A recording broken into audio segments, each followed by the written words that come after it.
Selamat sore Pak. Selamat sore. Terima kasih mau meluangkan waktu untuk datang ke Singapura Pak. Terima kasih. Senang bisa di sini. Oke. Bagaimana kabar Bapak sekarang Pak? Baik, alhamdulillah. Tadi pagi saya sampai dan sangat excited untuk. Pak, perspektif Bapak sendiri tentang social entrepreneurship dan social innovation itu seperti apa? Ya, jadi begini. Kalau kita perhatikan, semua masyarakat punya cita-cita untuk berubah, untuk mendapatkan kondisi yang lebih baik. Tantangannya ada banyak, tetapi sering ketika kita berdiskusi tantangan, masalah, kita mendiskusikan dengan asumsi akan dikerjakan oleh pihak lain. Dispinarkan, didiskusikan, sudah itu minta tolonglah pihak lain untuk mengerjakan. Biasanya yang ditengok siapa? Pemerintah. Kita diskusi pendidikan, habis itu let's hope the government will do it. Kita mendiskusikan kesehatan, let's hope the government will do it. Kita mendiskusikan mengenai social issues, let's hope the government will fix it. Nah, di sini menurut saya yang dalam pandangan sederhana saya mengenai social entrepreneurship, di mana kita melihat tantangan untuk merubah, lalu kita lakukan diskusi, kajian yang seperti biasanya didiskusikan, melihat dengan perspektif berbeda, then we do it. Instead of asking someone else to do it. Langsung dikerjakan. Nah, kita sudah saatnya tidak selalu menengok ke negara, menengok pemerintah. Urusan apa aja kita tengok ke pemerintah. Kita minta pemerintah untuk mengerjakan. Pemerintah memiliki tugas konstitusional melakukan begitu banyak hal, tetapi kita sebagai masyarakat Indonesia memiliki tanggung jawab moral untuk to actually do it. Nah, terobosan-terobosan yang dilakukan untuk aktivitas sosial, pengembangan masyarakat untuk memajukan, di situ menurut saya the value of social entrepreneurship. Yang itu hari ini mulai tumbuh besar. Sebenarnya bukan barang baru di Indonesia, cuman labelnya baru. Ya, di Indonesia ini we have so many social entrepreneurs, decades and decades ago. Bukan hal baru. Yang baru adalah namanya. Dulu kita nggak sebut itu sebagai social entrepreneurship. Coba Anda lihat, begitu banyak sekolah-sekolah non-government. Do you think they're not social entrepreneurs? They were social entrepreneurs. Tapi kita nggak memiliki label itu. Jadi Indonesia tidak hal yang baru, tetapi terminologinya baru. Jadi jangan menganggap we just started. We have started long ago. Terutama di Indonesia ya. Anda kalau ke pelosok mana-mana Anda ketemu begitu banyak social entrepreneurs. Cuman mereka nggak disebut itu dulu. Promotor dari gerakan Indonesia Mengajar ini yang merupakan social innovation, jelas Bapak mempunyai banyak sekali pengalaman yang dapat dibagikan kepada kita semua. Karena untuk merintis sebuah gebrakan yang inovatif dan revolusioner semacam ini jelas tidak mudah. Bagaimanakah tantangan-tantangan yang Bapak hadapi dan bagaimana cara Bapak menghadapi itu semua? Gini,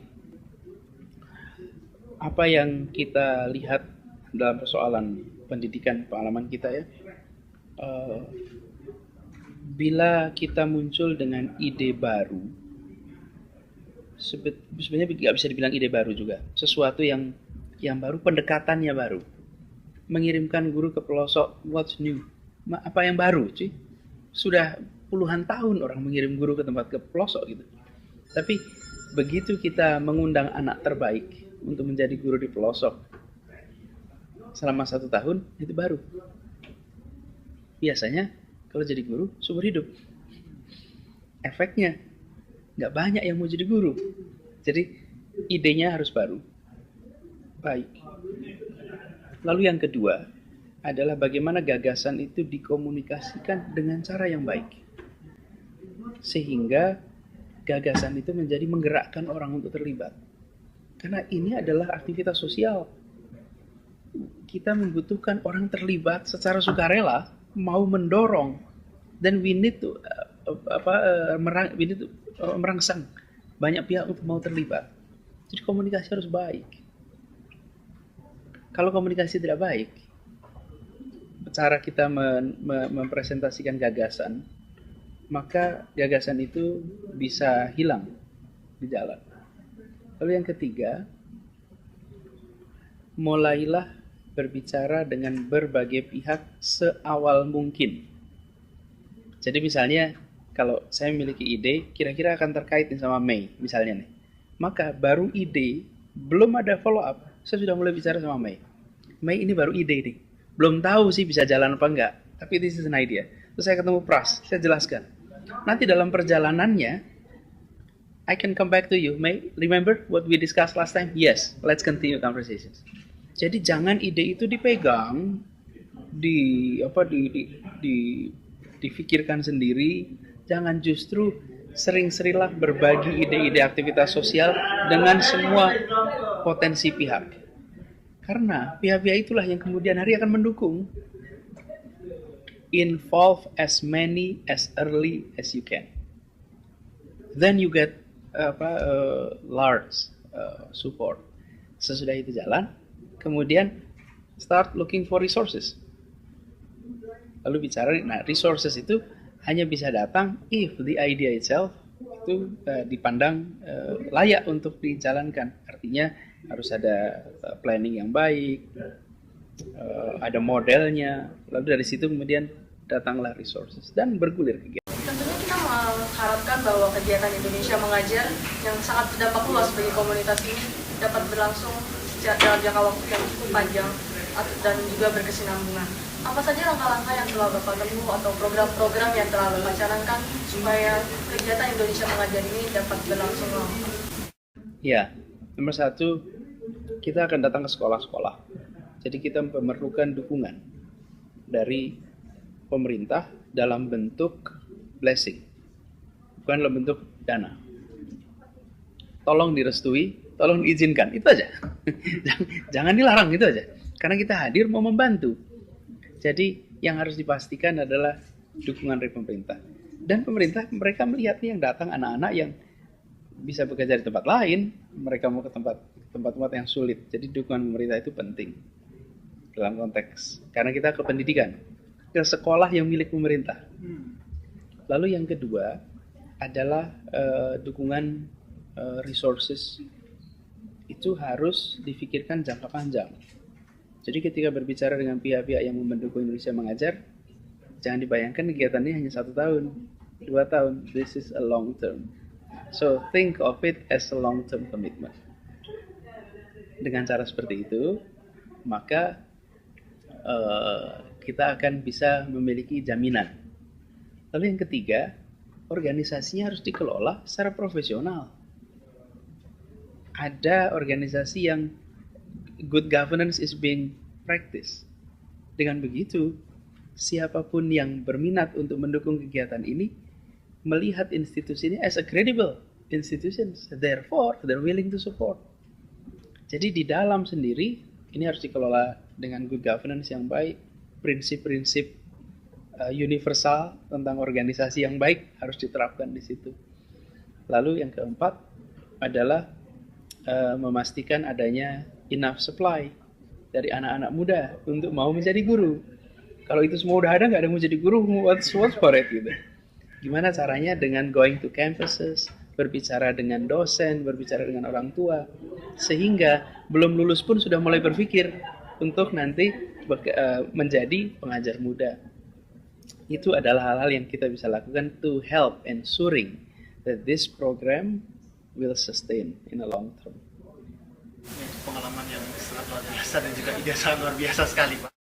Terima kasih. Dan saya juga seperti Bapak katakan bahwa sebenarnya social entrepreneur itu kan ada banyak, Pak. Dan mungkin mereka belum terlihat oleh kita.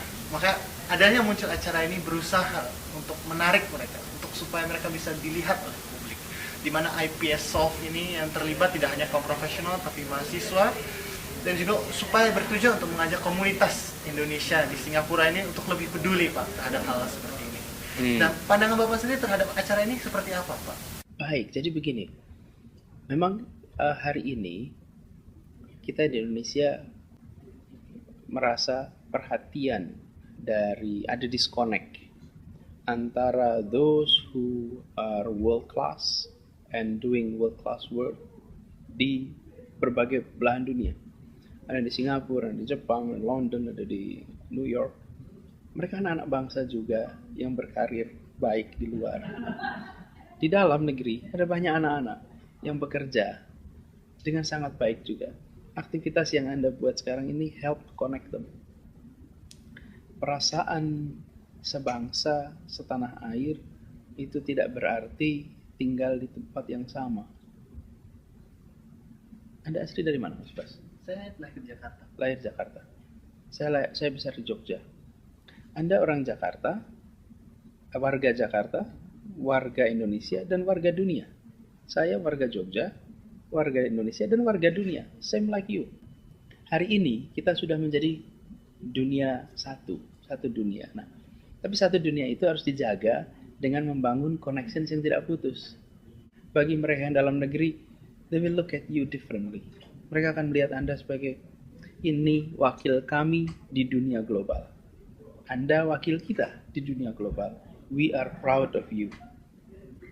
Dan juga Anda melihat teman-teman melakukan kegiatan di sana, you represent us. We may not be there physically, but our heart is with you and our support is with you.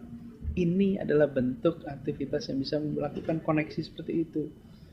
Dan ini yang membuat mudah-mudahan tenun kebangsaan kita. Seperti yang Bapak telah katakan bahwa rasanya memang banyak sekali masyarakat Indonesia yang sekarang ini tinggal tidak berdomisili di luar negeri, baik bekerja, sekolah atau yang lainnya.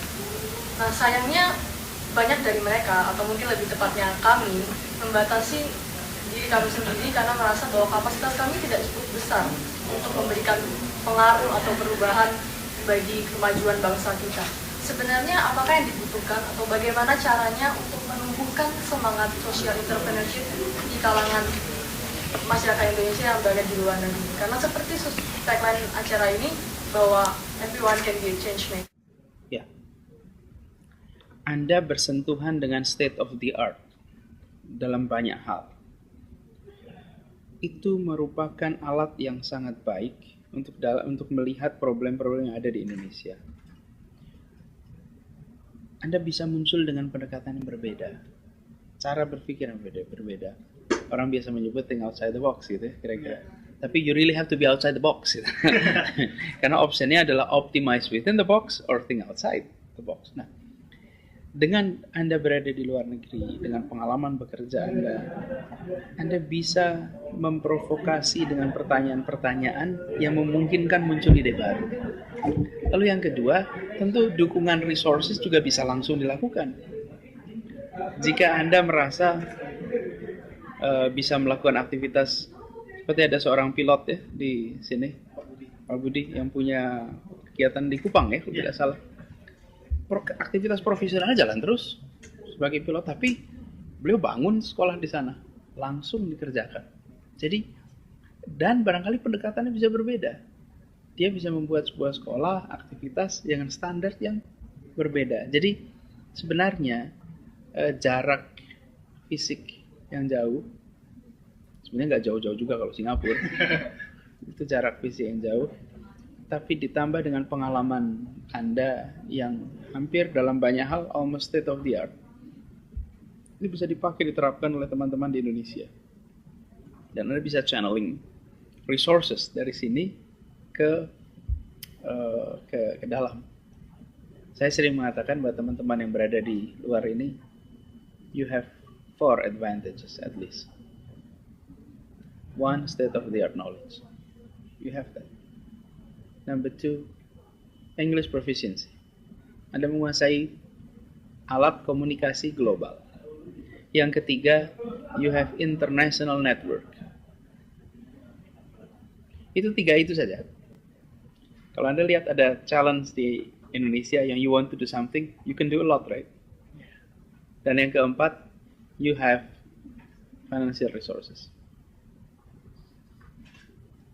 4 ini can change a lot. And you have those 4. Anak-anak seperti teman-teman IPA di sini, insya Allah punya 4 itu. Dan dengan 4 itu, you can do a lot di Indonesia. Dan tentu tidak harus selalu dikerjakan you are there physically, tetapi Anda bisa membuat partnership dan menularkan 3 yang pertama, pengetahuan Anda, komunikasi Anda, jaringan Anda dengan teman-teman lain di Indonesia yang I'm sure it will benefit many. Tentu saja dengan dorongan yang keempat akan lebih kuat lagi, bukan? Jadi gitu kira-kiranya. So a lot can be done.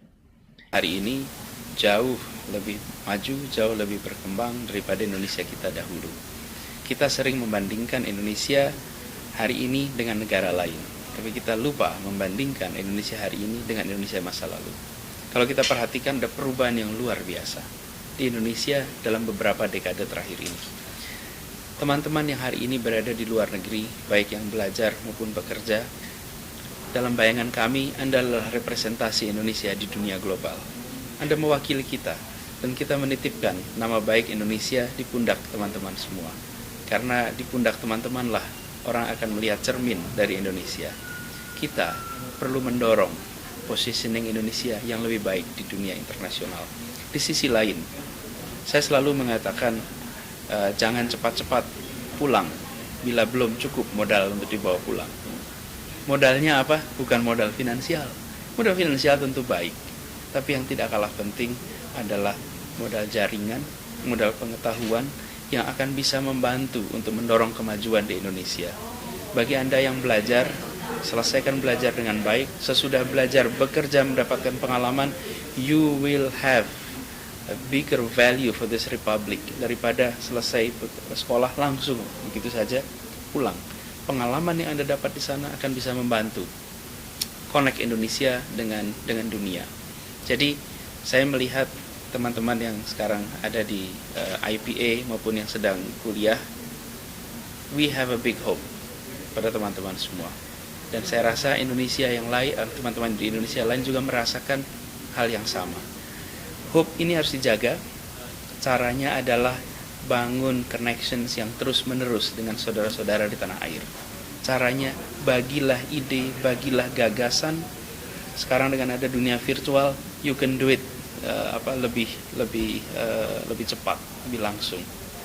Dengan cara seperti itu, maka mungkin secara fisik Anda berada di luar wilayah teritori Indonesia, tetapi hati, pikiran, perasaan masih tetap dekat. Bagi itu terus, maka insya Allah kehadiran teman-teman yang berada di berbagai wilayah dunia akan tetap memberikan makna untuk Indonesia. Kita tunggu Anda sukses di luar, dan kita tunggu kiprahnya di dalam negeri. Terima kasih.